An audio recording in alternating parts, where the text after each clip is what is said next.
Welcome back to another edition of the Forts Athletics Life and Coaching Podcast. I'm your host, Dr. Charles Inferno. We're at Forts Athletics. We equip coaches and athletes with the tools they seek out in order to achieve their unique and specific goals. And we are recording bright and early, like 6:40 a.m. We're on Tuesday, November 8th. It's a voting day here, so we got that going on here in Western New York. Well, all over the place, but big thing out here. So today, let's see, what are we going to talk about today? I do have some ideas. That's a really good question that I got the other day. And I was talking to a group of high school coaches. Let's see here. A group of high school coaches. And we were talking about the 4 pillars of enhancing coach-athlete relationships. And something that I shared with the athletic director at our school where I work, and he shared it with some of his colleagues out here in Western New York. So basically, I went out and spent some time with a couple of coaches, or 6 to be exact. And we were talking about coach-athlete relationships and how to enhance them, and what we can do as coaches to help facilitate,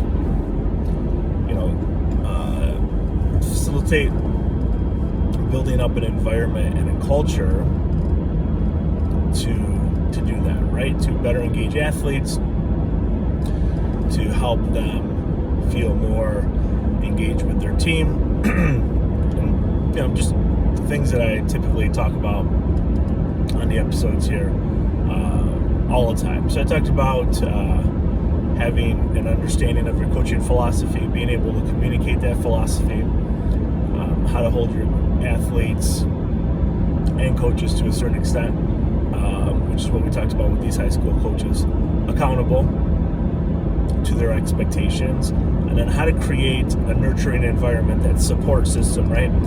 So I related the 4 pillars of enhancing coach-athlete relationships, how I feel we can enhance coach-athlete relationships. I compared it to working in a preschool setting, which is where I work. So we talked about having a philosophy, right? You have to have the right individual in place to lead people of that age group, right? So when coaching high school athletics, it's really interesting because most high schools, at least in this area, in this state, New York, are going to a policy of coaches have to be employed by the district in order to be able to coach sports. And if there isn't anybody at the top of that list, then it's opened up and it's made open and available to others, right?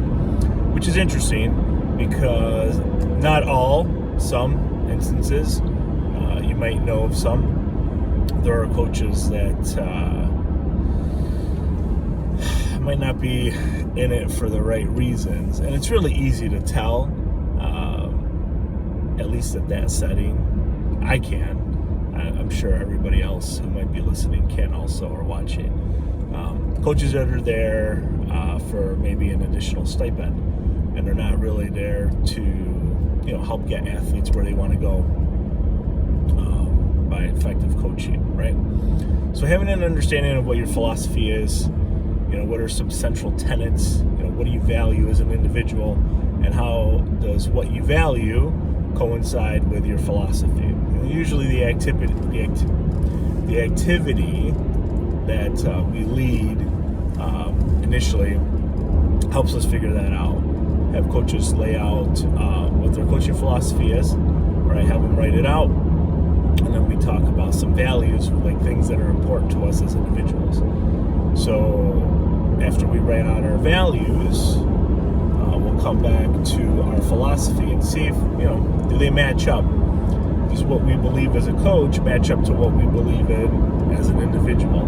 And sometimes that's different, and that's really makes for some rich conversation about what we feel is important as individuals, and then how we're able to project that message onto our athletes, right? And how we're able to share and communicate that, right? Which is our second pillar of communication, and how we effectively communicate and share messages with those around us.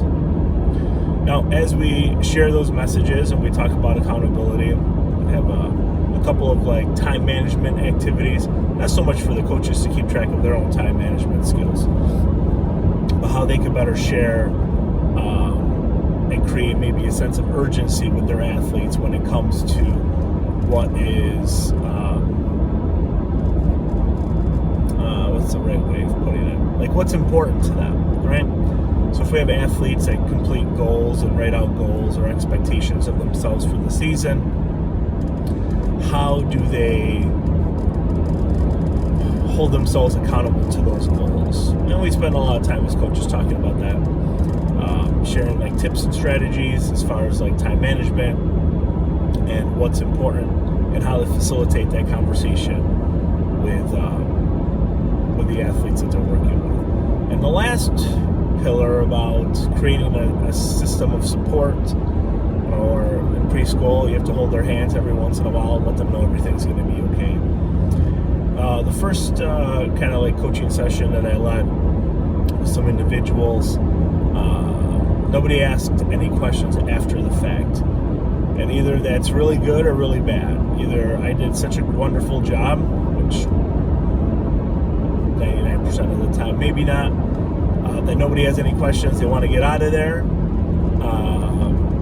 or it went so bad that they're like, nope, we don't want to listen to this guy talk anymore, which is fine also, right? But the second little talk that we had of the week, I got a question, and it has to do with pillar 4, establishing a system of support, your support system. How do you create that nurturing environment that's going to allow your athletes to excel? The coach raised their hand and said, I've been coaching for a long time, and I still struggle with creating a positive environment. So I put it to you, anyone who's going to watch this, any coaches of any level, because I was working with high school coaches, varsity coaches. How do you create a system of support with your school, with your athletes, that allows them to flourish in your system in whatever athletic endeavors they want to participate in? So we'll leave that there. We'll see if how many coaches or how many individuals respond. So my response to the coach was this. And I always start to look from the lens of a classroom teacher, because that's where I started my career, and now in administration, overlooking many classrooms of little people, 3 and 4 year olds, right? So creating a system of support, a nurturing environment, how we're going to allow people to grow. It's actually one of our interview questions. We had interviews yesterday for a preschool position, and one of the questions has to do with how do you create a nurturing environment that's going to allow your students to grow before they transition, to kindergarten, right? So in classrooms, you can talk about your materials, you talk about how your environment is set up, the actual physical environment is set up, right? How you greet children at the door, how you set up your activities and learning centers in the classroom, where students understand what the expectations are and what the routine is and what they can and cannot do in those specific learning centers. And every once in a while, when I talk about these ideas with other coaches, I just kind of get these I don't want to say smirks, but like, okay, whatever, you're talking about preschool, but think about an environment that you might be in yourself, right? If you think back to a time when you worked or you were part of a group of individuals that you felt really cared about and you felt supported in, and you felt like you could grow into a better version of yourself, what type of characteristics did that group possess? How did they make you feel that good about yourself? What type of environment was created? What type of atmosphere was there? that allowed you to, exceed your own expectations or accomplish all of the goals that you had for yourself. And it doesn't have to be with sports. I mean, just life in general. Any workplace environment that you felt cared about, or that you felt that somebody really wanted you to succeed and be successful. Talk about those characteristics. And if you think about those characteristics and you talk about them with other individuals, I'm willing to bet 99% of the time that the same characteristics that allowed you to flourish as an adult, or is allowing you to flourish as an adult, are the exact same characteristics that you can incorporate with your athletes, whether it's youth, modified, JV, varsity, college, post-collegiate, whatever. Those same traits are going to hold true, right? Those are central tenets of how we as individuals, can help feel better about ourselves in accomplishing those goals, right? And I basically just gave a lot of those strategies and tips, or I just shared them rather, right? The person created an environment that we felt safe in, that we felt comfortable in, that we felt we were able to share our thoughts and ideas, right? We were greeted.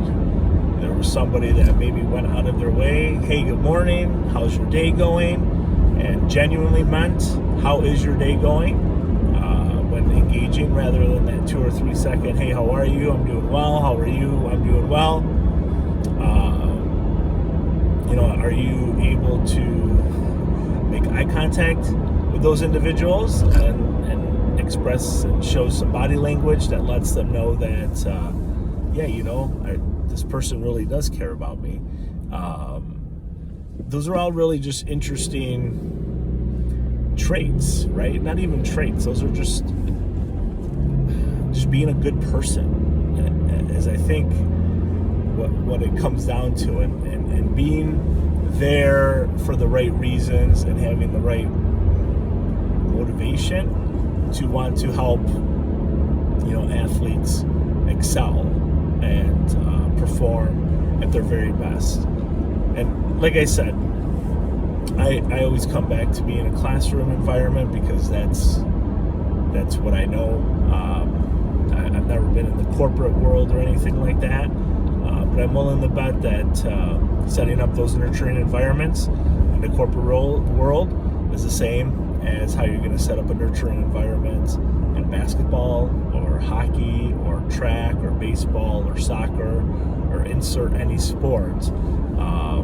That's how you set up nurturing environments. That's how we're able to hold our kids' hands when things get rough or difficult, or when they feel most comfortable, or when they are going to share something with you that they would never share with anybody else. That's I think that's really special. And winning and awards and things like that, those are pretty cool, right? Like, they're cool accomplishments, and they take a lot of work and a lot of time to achieve. But when you have athletes that are willing to be vulnerable with you and share their thoughts and concerns about life and not about athletics, to me, that's the indication that lets me know that our environment is where it should be, and we're heading in the right direction, right? We have athletes pulling us aside and asking for advice about anything. I think that's when we've kind of made it, and that we're able to create a sense of calm and support for our kids. That's going to allow them to flourish as athletes and individuals, right? But I don't know. Let me know what you think. How do you set up those nurturing environments? How do you manifest Pillar 4? Because I think without setting up an environment where athletes feel safe and comfortable, it's going to be difficult to achieve athletic goals if they don't feel like they're in a safe space to be able to achieve those goals. Thank you very much for listening to this episode of the Force Athletics Life and Coaching Podcast. I'm your host, Dr. Charles Inferna, and have a great